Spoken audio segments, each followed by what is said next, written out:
بسم الله الرحمن الرحيم الحمد لله رب العالمين الحمد لله الذي هدانا لهذا وما كنا لنهتدي لولا أن هدانا الله أشهد أن لا إله إلا الله وحده لا شريك له وأشهد أن محمدا عبده ورسوله اللهم صل على محمد وعلى آل محمد كما صليت على إبراهيم وعلى آل إبراهيم إنك حميد مجيد اللهم بارك على محمد وعلى آل محمد كما باركت على إبراهيم وعلى آل إبراهيم إنك حميد مجيد ورضي اللهم عن الخلفاء الراشدين والصحابة أجمعين ومن تبعهم بإحسان إلى يوم الدين أما بعد والسلام عليكم ورحمة الله وبركاته. Mes sœurs, mes frères, les louanges, les remerciements, les éloges appartiennent à Allah seul, le premier qui n'a pas de début, le dernier qui n'a pas de fin. La parole est dominante sur toute chose, le parfait dans son essence, dans ses noms et habitudes, dans ses noms et les attributs, et dans tous ses actes qui oscillent d'une part entre sa miséricorde, sa générosité, sa bonté infinie, et d'autre part sa justice qui, elle, est basée sur son omniscience et sa sagesse. Nous le louons, nous revenons vers lui repentant, nous lui demandons protection contre les conséquences de nos péchés et les tendances de l'âme. Et l'âme ordonne le mal, hormis celle à qui Allah fait miséricorde. J'atteste qu'il est donc le seul digne d'adoration, j'atteste la véracité de l'exemplarité de la prophétie de Muhammad ibn Abdillah. Qu'Allah bénisse ce prophète, sa famille, ses compagnons et tous ceux qui les auront suivis dans le droit chemin et nous fasse l'honneur d'en faire partie. Bienvenue donc dans ce jardin parmi les jardins du paradis, jardin où on évoque Allah subhanahu wa ta'ala pour qu'il nous évoque. Qui sommes-nous, pauvres êtres humains, pour que le Seigneur du monde, celui qui n'a besoin de rien, le subtil, le bien informé, nous évoque et nous cite dans l'assemblée des anges nobles, qu'Allah les bénisse tous. Et donc, bienvenue dans cet épisode, ou plutôt cette série que vous chérissez tant, vous êtes si nombreux à suivre cette série donc du lundi pour questions-réponses, en fait sur l'islam du quotidien tout simplement, l'islam que chacun d'entre nous vit, et l'islam comme on doit le vivre, puisque c'est la religion d'Allah, et qu'on doit vivre en tout lieu et en tout temps. Et donc, alhamdulillah, que vous êtes fidèles à cette émission, et qu'Allah subhanahu wa ta'ala nous préserve contre les conséquences de nos péchés, et contre Shaitan, notamment sur les réseaux. Et en particulier, on vous l'a rappelé, samedi dernier, on constate malheureusement que surtout dans cette émission-là, du lundi, donc vous êtes nombreux à poser des questions, à répondre aux questions qui ne vous ont pas été posées. Et non seulement ça perturbe le fil, mais en plus de cela, vous prenez une grande responsabilité. Nous ne souhaitons pas, nous, qu'on nous pose des questions. On veut simplement aider, et donc le peu de science qu'on a, on essaie de le transmettre. Mais il ne s'agit pas de répondre quand on ne sait pas, ou de ce que l'on pense. Donc, barakallahu fikum, de vous calmer, entre guillemets, de ceux, bien sûr, ce n'est pas tous, puisque vous êtes parfois 2000, voire 3000 à suivre en direct. Il ne s'agit bien entendu pas de tout le monde, mais sur Instagram en particulier, il y a un certain nombre de gens qui réagissent et qui même s'accrochent, et même après donc, le live, qui s'envoient des messages. Donc ça, ce sont des choses qui sont tout simplement inadmissibles. Le minimum, c'est le respect de l'autre. Dans l'islam nous enseigne cela, qu'il soit musulman, non musulman, homme ou femme, peu importe sa condition, on doit respecter l'autre si on veut se faire respecter. Par conséquent, barakallahu fikum, de garder donc cette éthique, qui est l'éthique de l'islam, au cours donc du live, et bien entendu, même en dehors du live. Et pour ceux qui cherchent autre chose, des partenaires, ce n'est pas là qu'il faut venir. C'est pas là qu'il faut venir, allez y chercher ailleurs.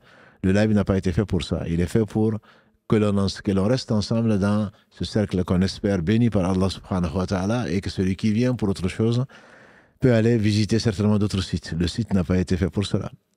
Ensuite, donc, après mes excuses pour tous ceux qui ne sont pas concernés, aujourd'hui, donc, Islam du quotidien, c'est le lundi, où vous posez vos questions, on essaye donc d'y répondre, de donner des conseils.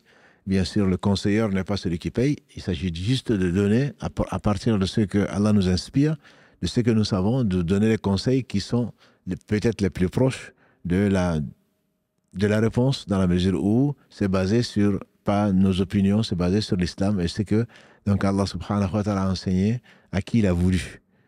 Donc on commence comme d'habitude avec le quiz, et je vous félicite, vous êtes 1500 environ à avoir répondu donc au quiz, et vous en demandez encore plus. Félicitations à ceux qui ont eu la moyenne, félicitations à ceux qui n'ont pas eu la moyenne, mais félicitations bien entendu à ceux qui ont été couronnés et qui ont eu 20 sur 20, donc je les félicite. Et encore une fois, le but, c'est un jeu, entre guillemets, dans le bon sens du terme, c'est-à-dire qu'on donne une réponse par rapport à ce que l'on sait, et on apprend surtout ce qui vous intéresse, et ce qui nous intéresse, ce n'est pas la note, ce qui nous intéresse, c'est d'apprendre. Et effectivement, pour ceux qui ont suivi La série du samedi, j'avoue qu'ils ont été favorisés, mais bon, ils ont été récompensés pour l'avoir suivi, puisque beaucoup de réponses ont été données. Mais toujours est-il que ce n'est pas un reproche qu'on peut leur faire, et ceux qui n'ont pas suivi profiteront, Inch'Allah, des réponses. Et donc, il y a des questions, il n'y avait pas de questions vraiment pièges, je dirais. La première question, qui a été peut-être la moins bien répondue, puisqu'elle a été répondue par 42% seulement, positivement, qui a eu la bonne réponse, alors que près de 50% n'ont pas eu de bonne réponse. C'est le mois de Shawwal, celui dans lequel nous sommes, est l'un des mois sacrés de l'islam. Oui ou non. Et donc, beaucoup ont répondu, la majorité ont répondu vrai, certainement pas. Allah dit dans le verset 36 de la sourate 9, l'année a 12 mois, dont 4 sont sacrés, le jour où Allah a créé les cieux et la terre. Les 4 sacrés sont Muharram, il y a 3 qui se suivent et un qui est isolé. Les 3 qui se suivent, c'est Zulqa'ada, le mois qui va arriver, donc le 11e, là on est dans le 10e, après Ramadan qui était le 9e. Le 11e, donc Zulqa'ada, Dhul-Hijja, le mois du pèlerinage, le 12e et le dernier mois de l'année, et Muharram sont les 3 qui se suivent. Dhul-Qa'ada, Dhul-Hijja et Muharram. Et le dernier qui est séparé, c'est Rajab, qui est donc avant Sha'ban et avant Ramadan. C'est le numéro 7. Donc c'est 11, 12, 1 et 7. Donc Shawwal ne fait pas partie des mois sacrés, il a été honoré parce qu'il vient juste après le Ramadan. Et le prophète sallallahu nous a dit donc que celui qui jeûne le Ramadan puis le fait suivre par 6 jours pendant le mois de Shawwal, de jeûne, c'est comme s'il avait jeûné toute l'année. Une faveur et une miséricorde d'Allah subhanahu wa ta'ala. Donc c'est une question qui n'a pas eu beaucoup de réponses positives, enfin correctes en tout cas.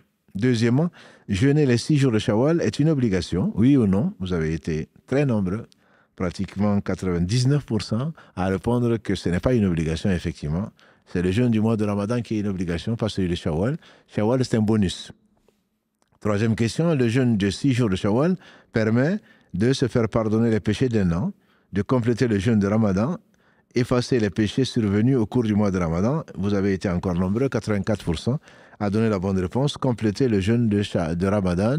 Celui qui jeûne Ramadan le fait sur Abu Ayyub al-Ansari, qui a rapporté du prophète sallam dans ce qui a été consigné par l'authentique de Muslim. Dans l'authentique de Muslim, le prophète sallam a dit, celui qui jeûne Ramadan le fait suivre par 6 jours de jeûne du mois de Shawwal. C'est comme s'il avait jeûné une année, on a dit, c'est l'année musulmane ou lunaire est de 354 ou 355 jours. Donc celui qui jeûne 35 jours ou 36 jours, Allah récompensant la bonne action de 10 à 700 fois, minimum 10 fois, donc c'est comme s'il avait jeûné 350 ou 360 jours. Et Allah est miséricordieux, qu'il soit loué. Quatrième question, vous avez été pas mal, 80% à avoir la bonne récompense. Pour bénéficier de la récompense du jeûne de Shawwal, il faut avoir d'abord rattraper ces jours de Ramadan. C'est ce que Karim a mis en réel et c'est également, c'est vrai, c'est ce que l'avis en tout cas le plus fort et l'avis des savants contemporains, dont le Cheikh Ibn Baz, le Cheikh Fawzan et d'autres, c'est l'avis le plus fort. Donc Cheikh Uthaymin également, on l'a enseigné avant-hier dans son livre sur le jeûne, c'est effectivement l'avis le plus fort puisque le prophète a dit celui qui jeûne Ramadan. Si tu n'as pas jeûné Ramadan, commencez par les 6 jours, ou ce qui te reste, tu n'es pas concerné par le hadith. Cinquième question, on peut formuler la double intention de rattraper les jours de Ramadan et le jeûne de Shawwal. On a déjà répondu samedi dernier, effectivement, ce serait facile, même si Allah aime la facilité, c'est celui qui jeûne Ramadan et ensuite le fait suivre. Donc on ne peut pas rattraper les jours de Ramadan avec la double intention, bien que la double intention peut marcher pour ceux d'entre nous qui jeûnent lundi et jeudi et qui veulent faire Shawwal pendant ces jours-là, c'est possible, il n'y a pas de problème. Mais on ne peut pas jeûner, rattraper Ramadan qui est une obligation et en même temps jeûner donc Shawwal. Par contre, on peut jeûner lundi et jeudi en rattrapant donc les jours. Ça ferait une double intention et une double récompense, Inch'Allah. Mais pas Shawwal, puisque Shawwal est en plus. Sixième question, les jours manqués de Ramadan sont des dettes, oui ou non? Vous avez été 98% à dire qu'effectivement ce sont des dettes. Ce sont des dettes. C'est pour cela que certaines de nos sœurs qui ont découvert que c'était des dettes et ils ne jeûnaient que 25 jours ou 22 jours à cause des menstrues et finalement, et donc ils se rendent compte après 10 ans qu'elles doivent ces jours, ce sont des dettes. Donc elles les doivent, et elles doivent donc jeûner ces jours, c'est Allah le veut, subhanahu wa ta'ala. Et d'ailleurs, c'est ce qui, certainement, a motivé la 7e question. On a le choix de jeûner ou de nourrir un pauvre par jour manqué de Ramadan. La réponse est bien sûr faux. C'est faux. Et on doit jeûner, bien sûr, si on peut. Celui qui est malade ou qui a atteint un certain âge, qui ne peut pas jeûner en tout cas, à ce moment, se doit donc de nourrir un pauvre. Mais en temps normal, on doit donc jeûner les jours qu'on a manqués. 8e question, celui qui doit des jours de Ramadan, mais ne peut plus jeûner après Ramadan, ne peut plus jeûner après Ramadan, donc ne doit rien. Ou alors il doit payer de la fidya, ou doit trouver quelqu'un pour jeûner à sa place. C'est une question qui a été posée également samedi, en tout cas. Le Cheikh Ousseymine, qu'Allah lui fasse miséricorde, il le signale, et je pense avec l'unanimité des savants, on ne peut pas payer quelqu'un pour jeûner à sa place. Par contre, on doit payer une fidya, celui qui est malade, qui a une maladie dite inguérissable, c'est-à-dire qui ne pense pas, il espère bien sûr guérir, mais les chances sont minimes pour qu'il guérisse, une maladie chronique, et celui qui, à cause de l'âge, ne peut plus jeûner, ceux-là doivent payer une fidya. Donc c'est une compensation. Alhamdulillah que 94% des gens connaissent la réponse. 9e question, les jours manqués du Ramadan doivent être jeûnés obligatoirement pendant le mois de Shawwal. Allah est miséricordieux, certainement pas. Alhamdulillah, il n'y a que 2 personnes sur les 1500 qui ont 1610 maintenant, je vois les réponses. Et il n'y a que 2 personnes, alhamdulillah, qui ont dit que c'était une obligation dans le mois de Shawwal. Allah est miséricordieux, il a créé 12 mois, et donc après Ramadan, on a 11 mois pour refaire, c'est avant le prochain Ramadan. Avant le prochain Ramadan, celui qui était malade n'a pas à payer de fidya et il peut attendre jusqu'à ce qu'il guérisse, Inch'Allah, pour pouvoir le faire. Et si avant Ramadan, effectivement, le prochain Ramadan, il n'a pas pu jeûner à ce moment-là, il paye la fidya. Reporter le rattrapage des jours, 10e question, non jeûner pendant des journées chaudes de Ramadan en des jours plus courts d'hiver est valable, invalide, donc il est valable. Allah est miséricordieux, il dit de rendre, verset 185 de la sourate Al-Baqarah, la sourate 2, il dit celui qui est malade ou en voyage, qui rende les jours. Il n'a pas précisé qu'il fallait que ce soit les mêmes jours, les jours chauds ou des jours pluvieux. Non, c'est un jour et ça fait partie des jours de l'année. Celui qui, ou celle qui doit rendre donc des jours peut le faire en hiver. Simplement, il prend le risque de tomber malade ou de mourir avant. Auquel cas, il sera mort avec des dettes.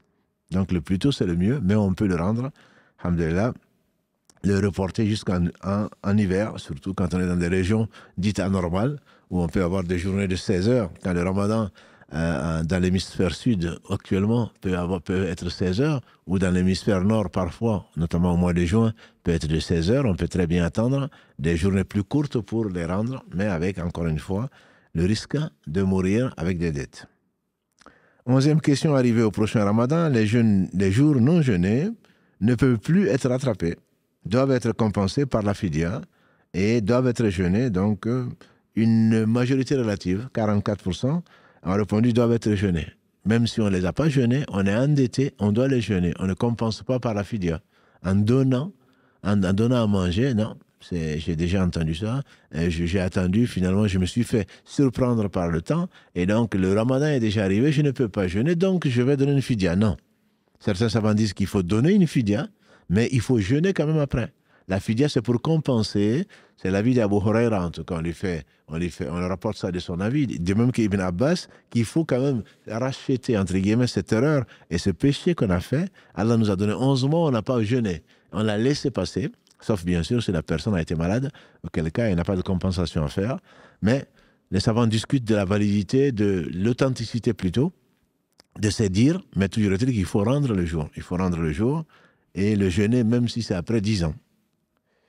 12e question, j'ai payé la fidya due à cause de la maladie. Puis Allah m'a guéri avant le prochain Ramadan. Est-ce que je dois jeûner quand même ou alors je ne dois rien? On ne doit rien dans la mesure où on a quand même jeûné.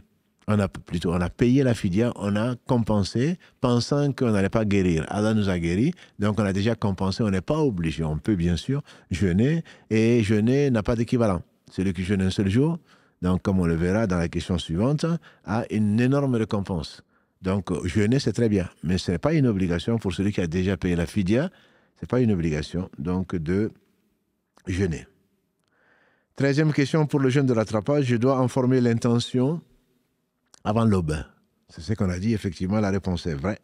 Vous êtes 86% à avoir cette bonne réponse. C'est un jeûne qui est obligatoire, puisque c'est une dette. On doit informer l'intention avant, donc, le Fajr, comme celui de Ramadan. 14e question, je peux rompre le jeûne de compensation sans motif et refaire plus tard sans encourir un péché? La réponse est non. C'est un jeûne qui est obligatoire, sans raison, maladie ou voyage ou autre chose. On n'a pas à couper le jeûne comme ça. Ce n'est pas un jeu. C'est je dois à Allah une dette. Après, finalement, je dis non, je change d'avis, je le ferai plus tard. Non, on doit effectivement, on ne doit pas le couper, sauf avec raison. 15e question, pour un jeûne volontaire, je peux informer l'intention jusqu'au Dohr? La réponse est oui. On peut le faire. Le prophète sallam est venu voir notre mère Hafsa Kalalagré, la fille d'Omar ibn Khattab, Kalalagré. Et donc, il lui dit, est-ce qu'il y a de quoi manger? Elle a dit non. Il dit, alors je jeûne. Et c'était dans la matinée. Donc, pour un jeûne volontaire, on peut décider de jeûner même après le Fajr, à condition, bien entendu, de n'avoir rien consommé. Ni acte charnel, ni manger, ni boire. Voilà. Mais si on a déjà fait ça, bien entendu qu'on ne peut pas jeûner. Contrairement donc au jeûne obligatoire qui doit être formulé, comme nous l'avons dit, avant le Fajr. 16e question, rompre un jeûne volontaire oblige à le refaire? La réponse est non, c'est faux. Mais c'est une majorité relative qui a trouvé, mais il y a 42% qui pensent que c'est vrai. Le rompre un jeûne volontaire oblige, non. Il est volontaire, c'est moi qui ai voulu le faire, ensuite j'ai changé d'avis. Bien sûr, ce n'est pas conseillé, sans raison, mais on n'est pas obligé de rendre, contrairement au jeûne de rattrapage ou un jeûne, bien sûr, qui est obligatoire. Rompre un jour de jeûne volontaire qu'on s'est imposé, comme les jours blancs pour cause de maladie ou de voyage, oblige à le refaire? La réponse est non. C'est un jeûne volontaire, je me le suis imposé lundi et jeudi, mais je voyageais ou je suis malade, je ne suis pas tenu de refaire ce jeûne-là, je ne suis pas tenu de le faire. C'est comme le jeûne de 13, 14, 15 qu'on s'est imposé également. Quand c'est le seul mois où on ne peut pas le faire, il est interdit de jeûner le 13, quand c'est le mois de Dhul Hijjah, après le pèlerinage, le 10, qui est le jour de la fête, il est interdit de jeûner, 11, 12 et 13 aussi. Donc ce jour-là, on ne doit pas jeûner le 13, même des jours blancs que l'on jeûne d'habitude, pour ceux d'entre vous qui jeûnent le 13, 14, 15, et on n'est pas obligé de jeûner le 16. Si on veut, on fait 14, 15 et 16 pour jeûner 3 jours, mais on n'est pas obligé de le faire. On peut se contenter de jeûner le 14 et le 15.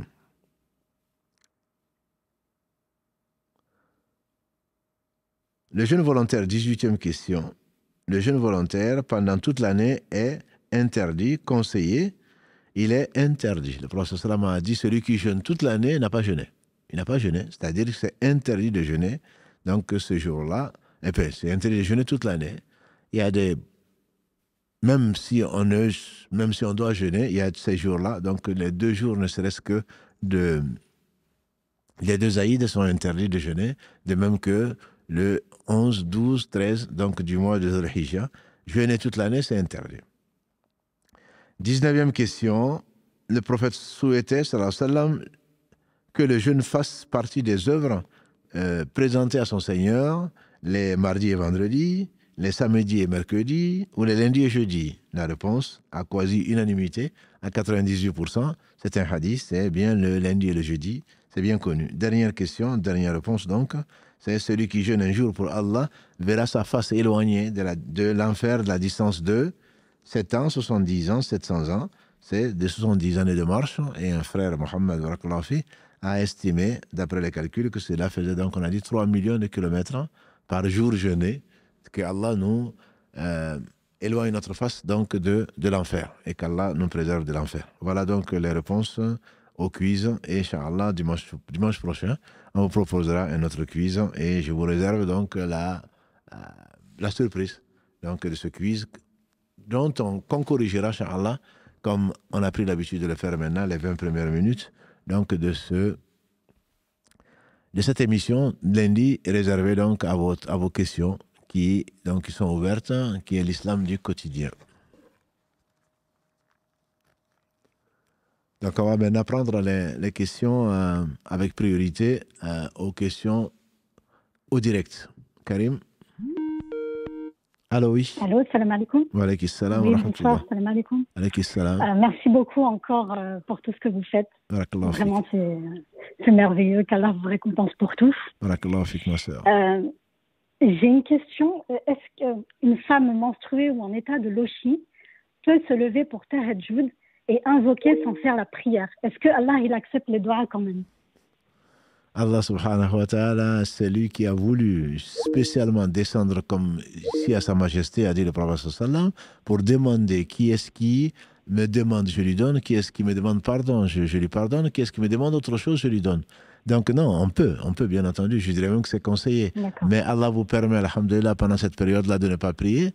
Et donc, c'est se lever spécialement pour ça, c'est que vous ressentez vraiment le besoin et je vous le conseille. Et si vous pensez, priez pour nous. Barakallahu fik. Pas de souci, je prierai pour vous. Avec plaisir. C'était ma seule question. Merci beaucoup. Barakallahu fik, ma sœur. Jazakallahu khairan. On va prendre donc une question orale. Une question écrite plutôt, donc qui n'avait pas été répondue la semaine dernière. Et là aussi, j'en profite pour dire que donc, nous ne sommes pas comme d'autres portails. Donc ici, ce qu'on essaye de faire, c'est récupérer vos questions pour ne Il y a des personnes donc, qui ne suivent pas forcément le live et qui posent des questions et qui espèrent avoir la réponse en replay ou autre chose. Donc, c'est Karim, celui de Fautif, qui sélectionne les questions et donc il me les envoie sur le téléphone. Et donc, moi, je réponds. Les questions posées en cours du live ne sont pas vues, en tout cas pas par moi. Si Karim a le temps de le voir en même temps dans le fil, il peut les poser, il peut me les envoyer directement donc, sur l'iPad. Mais sinon, je ne les vois pas. Donc, ce n'est pas la peine de poser les questions, d'insister. Oui, j'ai posé la question combien de fois, etc. Non, les questions qui sont les dernières questions, celles qui sont posées en même temps que le live, généralement ne sont pas traitées pour la bonne et simple raison que nous ne sommes que deux. Qu'Allah bénisse Karim. Il y a Karim et moi. On n'est pas aujourd'hui 4 avec les deux Mohamed. Donc, ils ne sont là que samedi. Auquel cas, samedi, les questions écrites, même durant le live, sont traité par Mohamed Adda, qui nous l'envoie directement et donc on le voit. Ce qui n'est pas le cas donc de lundi, qu'Allah bénisse toute l'équipe comme vous aimez bien le faire. Comment atténuer la rancœur envers son époux après qu'il a été injuste envers son épouse? Ça vient de l'injustice, comme on l'a dit. Allah a interdit l'injustice. Quand on vit ensemble, forcément, il y a des incompréhensions, il y a des quiproquos. Satan rentre, comme l'a dit le prophète sallam, le domaine de prédilection de Satan, c'est séparer l'homme de la femme. Donc, il ne faudrait pas prendre les choses au pied de la lettre, au premier degré.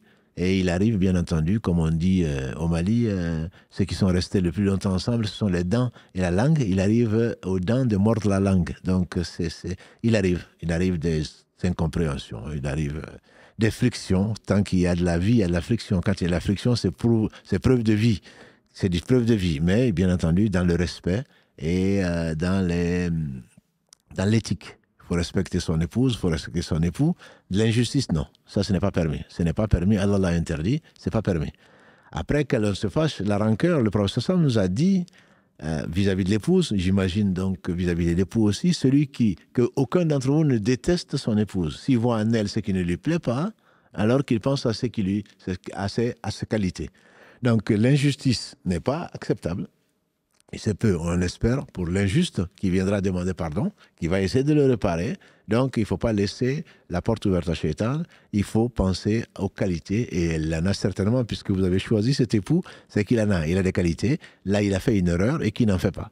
Et on est injuste. Abu Bakr lui-même, qu'Allah l'agrée, disait, quand il a demandé au prophète sallam de lui enseigner une invocation qu'il ferait à la fin de la prière ou dans sa prière, il a dit, Allahumma inni zalamtu nafsi zulman kathiran kabira. Oh Allah, j'ai été injuste vis-à-vis de moi-même, d'une grande injustice. Le prophète Yunus alayhi salam, qu'est-ce qu'il a dit? La ilaha illa anta subhanaka inni kuntu min adh-dhalimin. Il n'y a d'autre être digne d'adoration. Ya Allah, gloire à toi, je fais partie des injustes. Donc qui n'est pas injuste?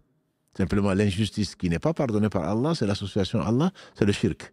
Donc que l'homme ait été injuste vis-à-vis de son épouse, il n'a pas le droit, il doit le réparer vis-à-vis et vice-versa. La femme n'a pas non plus à être injuste, ni vis-à-vis de la chatte, ni vis-à-vis de son mari, ni vis-à-vis de qui que ce soit.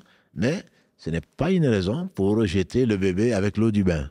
Ce n'est pas parce qu'il a été injuste que la rancœur rentre et que Shaitan donc s'amuse avec nous pour dissoudre ce lien qui est sacré chez Dieu, qui est donc le lien du mariage.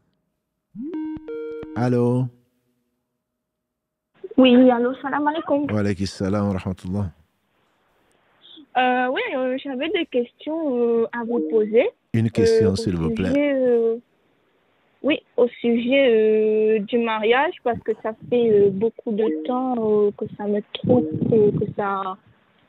que ça me fait réfléchir et je voulais avoir des questions. Et en fait, j'aimerais savoir, parce que moi, j'ai eu un enfant hors du mariage et j'étais pas mariée avec mon copain. Oui. Et moi, je voulais savoir si dans la religion l'islam, c'était encore possible de se marier ou si c'était plus possible, quoi. Alhamdulillah, c'est... Allah, il est miséricordieux. Donc, quand on se revient vers lui, c'est ce qu'on dit souvent, hein, verset 53 de la Surah 39, Dieu dit, subhanahu wa ta'ala, قُلْ يَا عِبَادِ الَّذِينَ أَسْرَفُوا عَلَى أَنفُسِهِمْ لَا تَقْنَطُوا مِنْ رَحْمَةِ اللَّهِ إِنَّ اللَّهَ يَغْفِرُ الذُّنُوبَ جَمِيعًا إِنَّهُ هُوَ الْغَفُورُ الرَّحِيمُ. Donc, Allah pardonne tous les péchés. Donc, une fois qu'on a fait un péché, on doit s'en repentir par contre. On doit s'en repentir. Il faut arrêter cette relation-là, qui était dans l'illicite, demander pardon, décider de ne plus continuer dans cette relation. Après cela, on peut se remarier à condition, bien entendu, de respecter un certain nombre de choses. Là, on passe par la porte, il y a les conditions du mariage, personne ne peut interdire à des gens qui ont été fornicateurs et qui sont revenus vers Allah, alhamdoulilah, qui sont revenus repentants. Et donc, simplement, il y a l'avis le plus sûr, c'est au moins d'attendre qu'il y ait l'écoulement de sang. Parce qu'il y a 3 avis sur cette question. Certains disent qu'on peut, puisqu'on a forniqué avec un homme ou avec une femme, on peut se marier directement. Mais c'est un avis qui existe, mais qui n'est pas le plus fort. Le mieux, c'est au moins d'attendre soit les menstrues, soit les lochis, c'est-à-dire qu'on est accouché. Si c'est pas, mais chez les Malikis, ceux qui se proclament de l'école malikite, il faut attendre 3 menstrues. Donc, avant de pouvoir se marier, voilà, à partir de ce moment, on peut se remarier avec les conditions que vous connaissez, les piliers du mariage, le tuteur, la demande et la présence de témoins.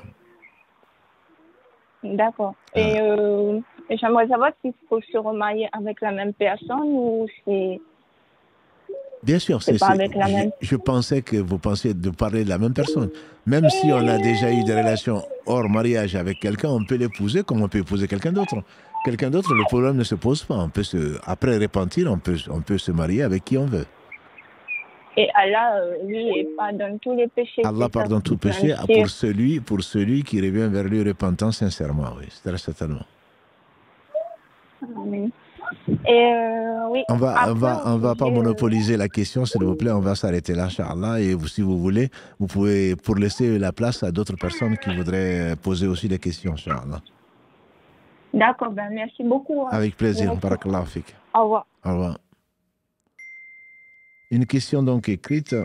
Comment convaincre ma maman, d'arrêter de me demander d'acheter un bien immobilier à crédit? Je refuse à cause du riba, mais maman ne comprend pas. Elle ne comprend pas, il faut lui expliquer que la riba, comme l'a dit le prophète sallam, d'après un hadith rapporté par Ibn Mas'ud, Kalalagré, le prophète sallam a dit que le shirk, l'association, a 73 branches. Et la riba aussi, donc l'usure aussi. Et la branche la plus basse de la riba, dans d'autres hadiths, c'est le fait d'avoir des relations sexuelles avec son père ou sa mère, ce qu'on appelle l'inceste, qui est, j'espère, interdite dans toute société. Voilà. Donc, c'est pas une chose anodine. Et malheureusement, on pense que c'est pas grave. Ben écoute, c'est pas grave. C'est très grave. Donc, si elle le comprend, elle le comprend, alhamdulillah. Si elle ne le comprend pas, il faut rester bienveillante avec elle, mais il ne faut pas obéir donc, à cette mère ou à toute personne d'ailleurs qui nous ordonne ce qu'Allah subhanahu wa ta'ala a. C'est le seul cas dans le Coran où Allah subhanahu wa ta'ala déclare la guerre. Déclare la guerre. Bien sûr, et même pas celui qui est polythéiste. Donc la riba est quelque chose d'extrêmement grave. Il faut le dire à votre mère. Si, alhamdulillah, elle comprend grâce à Allah, tant mieux. Si elle ne comprend pas, ben, il faut rester bienveillant et bienveillante avec elle, mais néanmoins ne pas accepter. C'est aussi vrai dans les couples. Pas plus tard que samedi, quelqu'un qui... il est pieux, on m'a dit. Il est pieux. Il est pieux, mais il a un projet d'acquérir de l'immobilier avec des crédits. C'est quelque chose, pour moi, c'est pas signe de piété du tout. Il faudrait l'informer des conséquences. Et si il espère ou il compte les assumer, moi, je ne les assumerai pas avec lui. Voilà. Donc, en tout cas, je ne le conseille à personne, même si beaucoup, surtout en Europe, profitent de cette fatwa qui parle de Daroura, cette fatwa donc, qui dit qu'en cas d'extrême nécessité, on peut le faire, mais est-ce que c'est vraiment une extrême nécessité? L'extrême nécessité, c'est celle qui nous amène à manger du porc pour ne pas mourir. On craint pour sa vie. Si on dort et qu'il n'y a pas de possibilité de location, il n'y a rien d'autre, certainement qu'on prendra le crédit pour ne pas mourir de froid ou de chaud, etc. Mais ce n'est pas le cas. En général, ce n'est pas le cas. On prétexte qu'on a des enfants, on est dans un quartier chaud, qu'on a contribué d'ailleurs souvent beaucoup à rendre chaud, dans des quartiers populaires, qu'on appelle pudiquement, dans des quartiers où donc la population est très peu respectueuse des règles de civilité, et ça ne nous honore pas du tout. Et donc pour aller ailleurs, moi je connais au moins un couple qui a fait ça, qui est parti. Après, ce sont les enfants qui ont demandé à revenir parce qu'il n'y a plus de vie. Voilà. On s'éloigne des mosquées, on s'éloigne des gens. Et puis finalement, on pense les protéger. On ne les protège pas du tout. Entre les réseaux sociaux et le reste, on ne les protège pas du tout.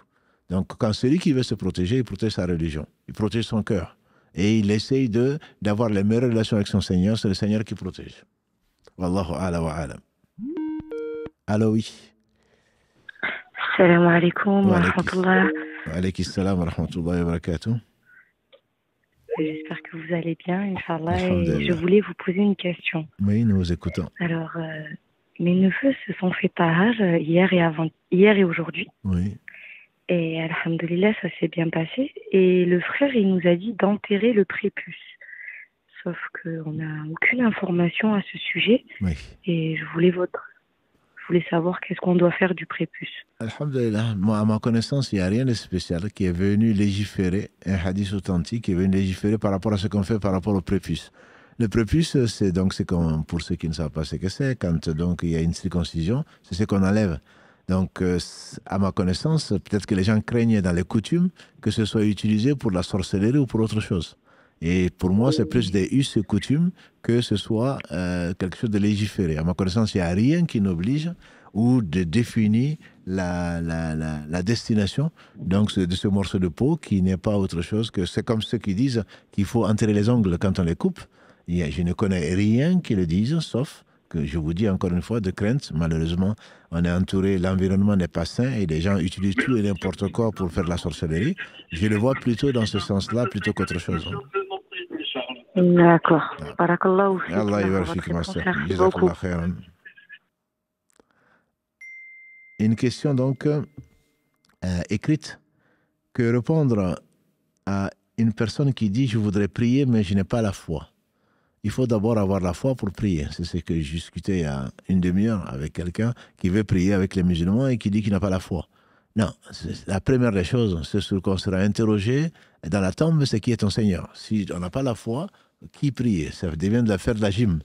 Et donc, il faut avoir la foi qu'Allah donne aux gens qu'il aime et ensuite commencer à prier. Donc, on va demander à Allah, on va apprendre sa religion. Je ne dis pas on a la foi, on n'a pas envie de prier. Je ne parle pas de ça, on ne juge personne. Allah seul peut juger. Et donc, il ne s'agit pas d'ouvrir le cœur de qui que ce soit, c'est Allah seul qui sait. Mais quelqu'un qui dit « je n'ai pas la foi », tout ce qu'il fait est nul chez Allah. C'est qu'il n'y a pas de récompense. Quelqu'un qui n'a pas foi en Allah ne doit pas attendre d'Allah, subhanahu wa ta'ala, quoi que ce soit. Même quelqu'un qui a la foi en Allah et qui fait une chose qui est destinée normalement à Allah, mais qu'il fait pour autre que Allah, pour Allah et quelqu'un d'autre, ce qu'on appelle l'ostentation. On le fait pour Allah peut-être, mais on le fait pour être vu. Allah ne l'accepte pas. Que dire alors pour quelqu'un qui ne le fait pas pour Allah puisqu'il n'a pas de foi? Donc il faut enseigner à cette personne de demander à Allah la foi et il la donnera très certainement s'il est sincère. Et à ce moment-là, que la personne apprenne la prière et que la personne se mette à prier. Une autre question donc écrite qu'on va prendre. Est-ce que la mauvaise prononciation de la Fatiha annule notre prière? Elle n'annule pas la prière, sauf si la personne peut la prononcer et la prononce mal. Quant aux erreurs que l'on peut faire, on demande à Allah de ne pas nous en vouloir. D'ailleurs, il est déconseillé par les savants, notamment le cheikh de l'islam Ibn Taymiyyah, car il fasse miséricorde. Il est déconseillé de vouloir faire du tajwid à l'extrême, entre guillemets. Il faut respecter bien sûr la parole d'Allah subhanahu wa ta'ala avec la Fatiha ou autre chose. C'est sa parole. Celui qui ne respecte pas sa parole dans la récitation, certainement ne va pas respecter les lois d'Allah subhanahu wa ta'ala et ne l'aime pas. Et donc, malgré ses prétentions. Quand on récite, on doit effectivement ressortir les paroles autant que faire se peut de la meilleure des façons. Mais on n'est pas là en train de calculer le nombre de harakas. C'est plutôt 4, c'est plutôt, non, j'ai peut-être fait 5, pas 6. Et on va se mettre à compter, à bouger les doigts pour compter si on a fait 6 temps ou pas. Non, on le fait, c'est de l'approximation, mais ça reste vrai.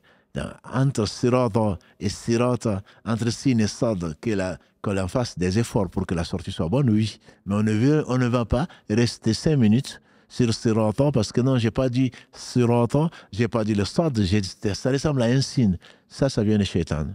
On se concentre sur le sens et on se concentre sur l'au-delà, au besoin, si on ne connaît pas le sens, mais on n'est pas là en train d'aller sur une lettre qui aurait pu être peut-être mal prononcée. Bien entendu, on fait tous les efforts pour bien la prononcer, mais on n'est pas à revenir sur les... Ça, c'est du waswas. C'est Shaitan qui veut nous manger une partie, c'est le voleur, comme l'a dit le prophète sallam. Et il dit le pire des voleurs, c'est celui qui vole dans sa prière. On lui dit qui va voler dans sa prière? On est assez occupé, n'est-ce pas, dans la prière pour aller voler. Il dit non, le voleur, c'est celui qui, donc, vole dans sa prière. C'est celui qui vole dans sa prière, c'est-à-dire qui ne fait pas ce qu'il faut faire.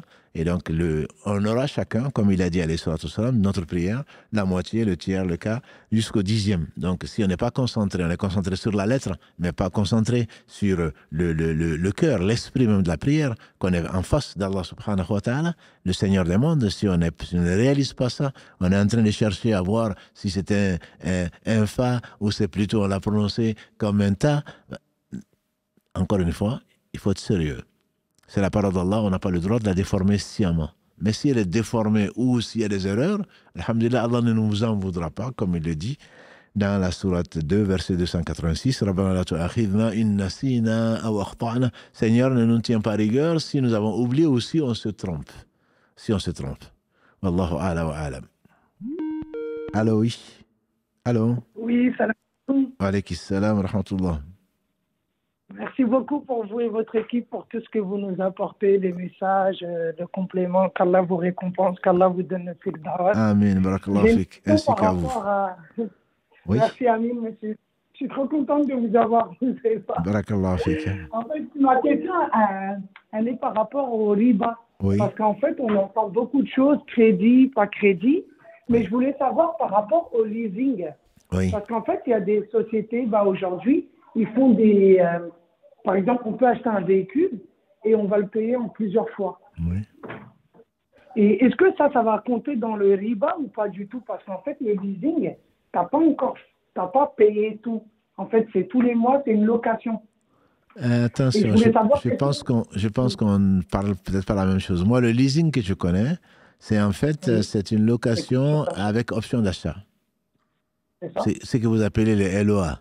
C'est avec option d'achat. Oui. Là, dans l'islam, c'est pas permis. Je dis pas que c'est du riba. Ça, c'est pas du riba. C'est interdit pour eux. Ça, c'est interdit pour une autre raison, qui n'est pas les intérêts. Il est interdit parce que on a, dans l'islam, les contrats, il est soit de location, soit de vente. Ce n'est pas les mêmes conditions. Donc là, on fait du 2 en 1.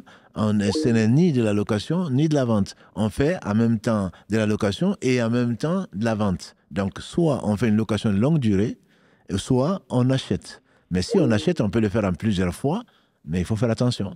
En plusieurs fois, comme pour n'importe quel produit, généralement, quand c'est adossé à une société bancaire. C'est là où il y a des intérêts.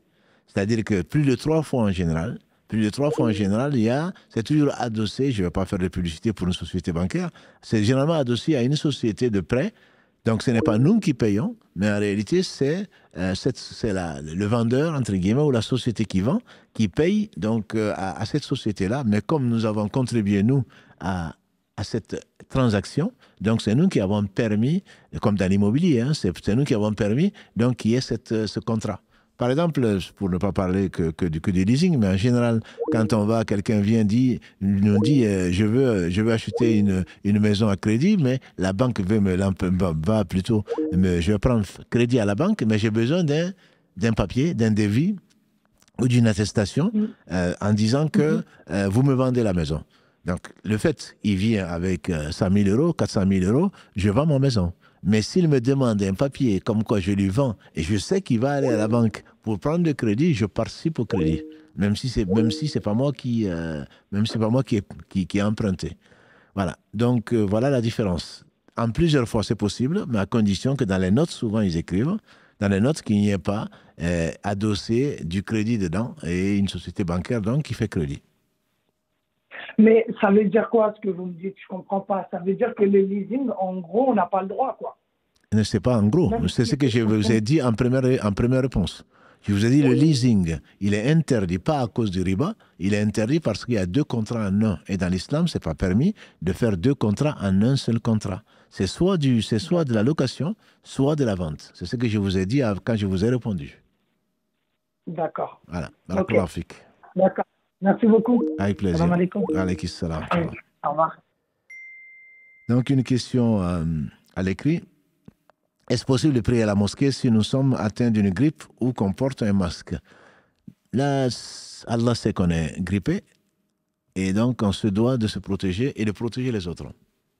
La contamination, bien entendu, se fait, on le sait. Là, dans ce cas, c'est un virus, mais si son voisin, on risque de lui passer la grippe. Bien entendu, c'était décrété avant que Allah n'ait créé les cieux et la terre. Donc c'était dans le destin. Simplement, nous sommes responsables de cela. Il faut se protéger. Soit on a des masques, soit on a un masque qui permet de nous protéger, de protéger surtout les autres, soit alors on reste à la maison. Auquel cas, on n'a pas à aller dans une prière collective ou même dans un endroit où il y a du monde parce qu'on sera responsable, nous, de la contamination. Le virus ou la bactérie aura pris donc notre véhicule, entre guillemets, pour se rendre à la mosquée ou ailleurs. Et donc, nous sommes responsables de cela quand on en est conscient.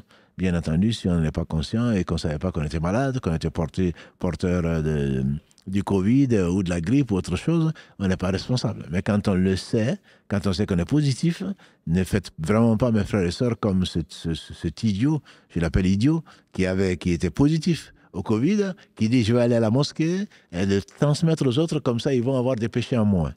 C'est inimaginable, mais j'ai déjà entendu ça. Et il n'y a pas si longtemps que ça. Je vais à la mosquée contaminer les autres, comme ça ils vont avoir des péchés en moins, puisque le prophète sallam a dit, celui qui n'y a pas une gêne, une maladie, et jusqu'à un souci, sans que Allah n'enlève des péchés. Donc il va contaminer les autres, il va rendre les autres malades, et pour qu'ils aient des péchés en moins. Non, il ferait mieux de prier pour eux et de prier pour lui-même. Allô, oui. Allô? Oui, salam alaikum. Wa alaykoum salam wa rahmatullah. J'espère que vous allez bien. Tout d'abord, merci grandement, qu'Allah vous récompense pour tout le fait que vous faites, vous et votre équipe. Barakallahu fik. Ouais, alors, moi, je voulais savoir si mon travail, en fait, est licite ou pas. Je travaille dans un service client, dans un service de livraison de plats.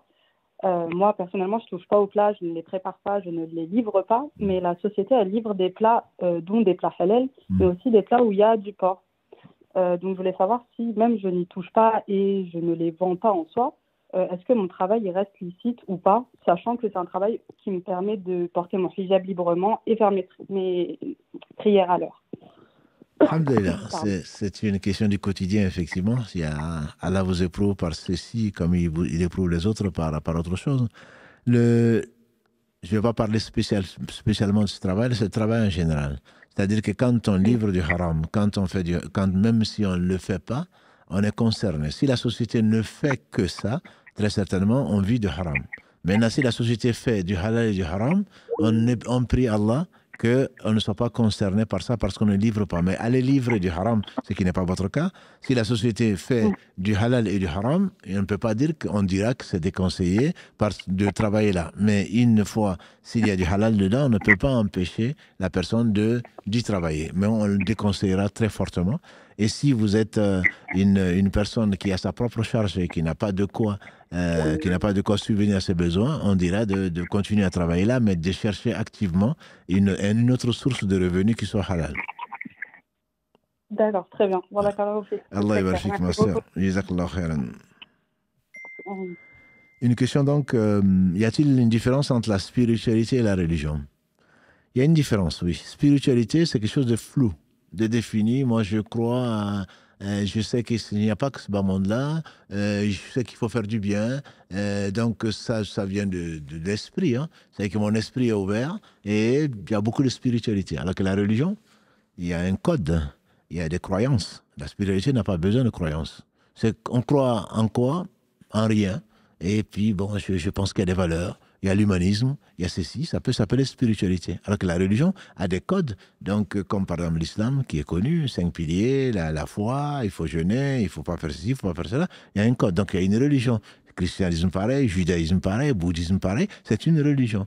Alors que la spiritualité est beaucoup plus vague et contient certainement les religions, puisque les religions ne sont pas autre chose que des voies que Allah a envoyées sous la forme d'islam pour que les gens s'épanouissent dans ce bas monde avant la félicité éternelle. Ensuite, que les gens aient pris différentes voies, qu'ils aient appelé sa religion ou pas, qu'ils aient appelé comme ils veulent, mais c'est là, il y a de la spiritualité nécessairement dans la religion. C'est pour cela d'ailleurs que, malheureusement, pour nous musulmans, les gens souvent voient que l'aspect matériel, alors que l'esprit doit prévaloir plutôt sur la lettre, et que Allah n'a besoin, comme l'a dit le prophète sallam, il n'a besoin de rien. Allah ne regarde pas votre habillement ou votre look. Allah regarde le cœur et les actes. Les actes ne servent pas en fonction du cœur. Donc vraiment, l'esprit prévaut sur la lettre. C'est la raison pour laquelle Allah permet pour celui qui craint de mourir, par exemple, de manger du poids.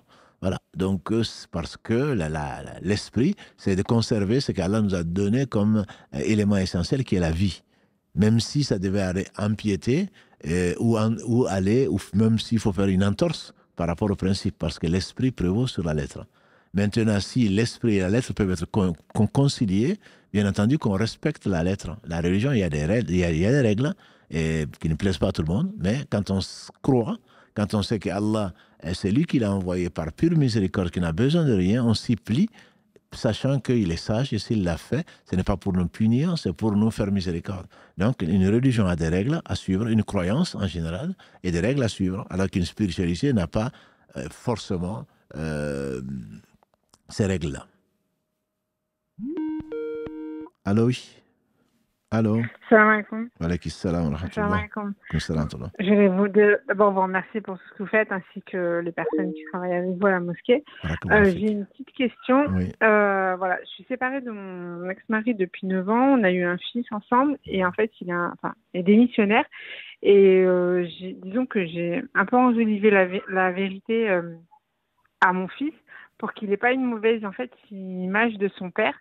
Et pour moi, en fait, c'était une bonne chose, mais du coup, j'ai un doute parce qu'on m'a dit que c'était du mensonge et que le mensonge est interdit en islam, mais je sais qu'il y a 3 catégories où c'est autorisé et je voulais savoir si ça faisait partie de ces 3 catégories-là ou que je suis totalement en erreur. Effectivement, disons que, bon, il y a le mensonge sur le principe, il est interdit. Sur le principe, il est interdit, il n'y a pas. Contrairement à ce que quelques calomniateurs sur l'islam disent que oui, mais quand les musulmans, ils ont un double jeu, ils ont un double langage, c'est parce qu'ils ne connaissent pas l'islam. Je jure par Allah que s'ils connaissaient l'islam, ils n'auraient jamais dit ça. Ceux qui disent qu'il y a un double langage, qu'on ment aux non-musulmans, etc., ils ne peuvent le dire que par rapport à des passions.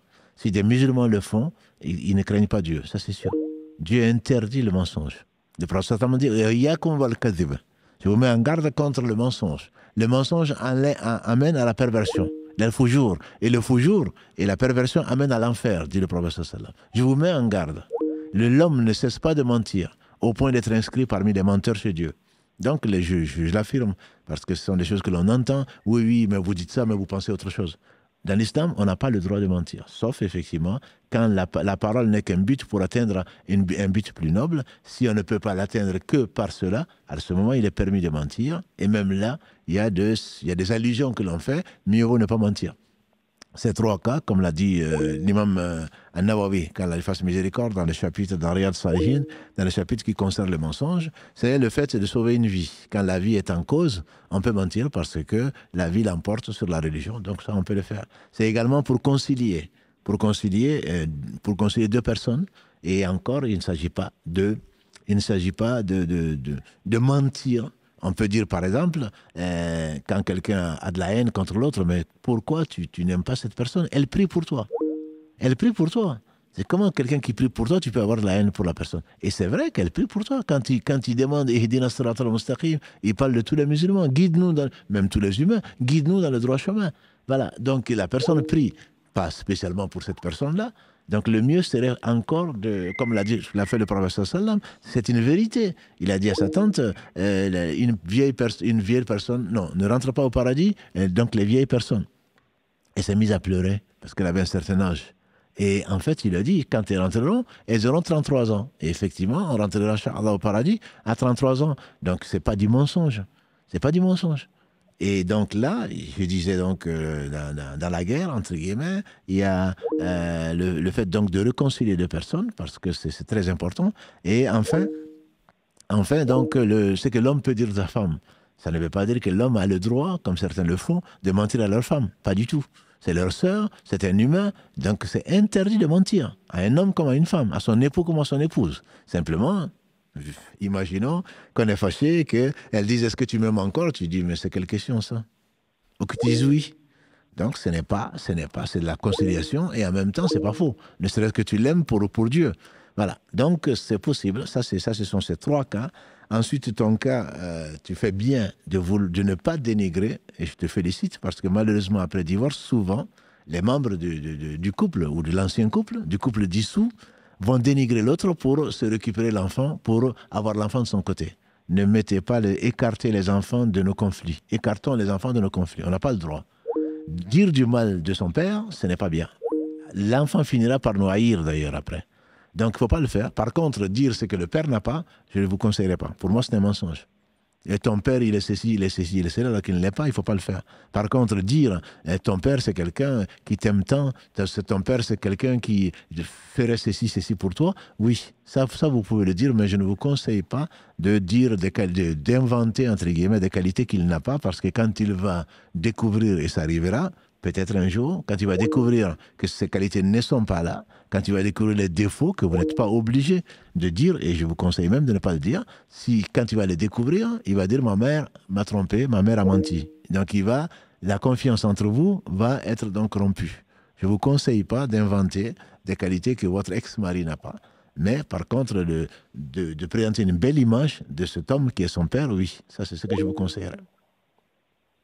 Barakallahu fikum. Allah yabarak fik. Amin. Barakallahu fik. Vous aussi. Salam wa rahmatullahi wa barakatuh. Comment être loin des problèmes? Le prophète sallam m'a dit, à mieux que moi, que ta maison te suffise, que tu pleures sur tes péchés et que tu tiennes ta langue. Il a demandé un conseil, le prophète a dit que ta maison te suffise. Ça ne veut pas dire que tu vas être cloîtré. Si tu as des courses à faire, tu vas les faire. Si tu dois aller à la mosquée, tu vas le faire. Mais que tu tiennes ta langue et surtout éviter de raconter. Le prophète sallam a dit, et malheureusement, il n'y a pas que les réseaux, même dans nos mosquées, on ne fait que le qil wal qal. Il a dit, j'ai entendu, il paraît que. Non, ta langue, tu dois la tenir. Et le prophète sallam a dit, il suffit de raconter tout ce que l'on entend pour mériter d'être appelé un menteur. Donc, on ne vérifie rien. Allah dit dans la sourate Les Appartements, 49, où vous les croyants, si un pervers vous apporte une nouvelle, vérifiez-la. Et j'appelle pervers beaucoup de choses. Que ce soit les informations que l'on entend sur les réseaux sociaux, à la télé, à la radio, etc. Et que dire alors de ce qu'on entend des gens dans la rue, au marché, etc. Donc que ta maison te suffise. C'est qu'elle ne sort que pour une raison. Que pour une raison. Pas parce que je m'ennuie. Que tu tiennes ta langue. Et que tu saches, que tu réfléchisses à ce que tu dis. Et que tout ceci sera écrit. Verset 18 de la sourate 50. Il ne prononce pas une parole sans qu'il y ait auprès de lui un écrivain, un scribe. Et il a dit, et que tu pleures sur tes péchés.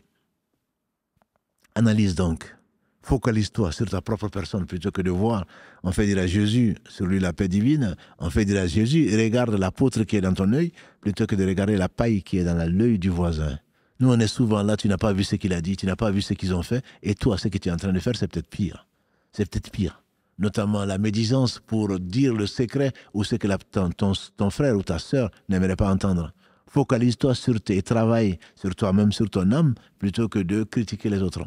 Ce que tu critiques sont peut-être mieux que toi. Allah dit dans la même sourate 49, Ya ayyuhalladhina amanu, la yaskharu qawmun min qawm, asa an yakunu khayran minhum, wa la nisa'u min nisa, asa an yakunna khayran minhun.